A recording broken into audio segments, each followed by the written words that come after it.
el menen tığız baylanış, milisiyanın çınıgı güçü.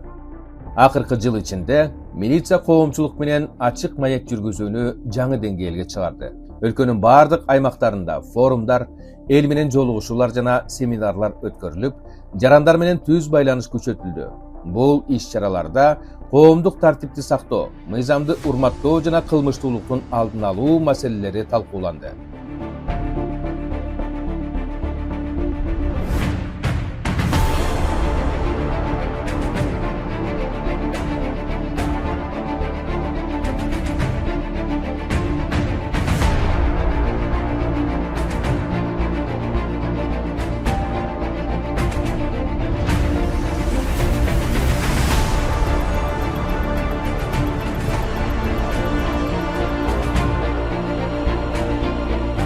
Эки миң жыйырма бешинчи жылдын ичинде өткөрүлгөн форумдар жана жолугушуулар коом менен милициянын ортосундагы ишенимди арттырып, укук коргоо органдарынын ачык айкын иштөөсүн камсыздоодо маанилүү кадам болду.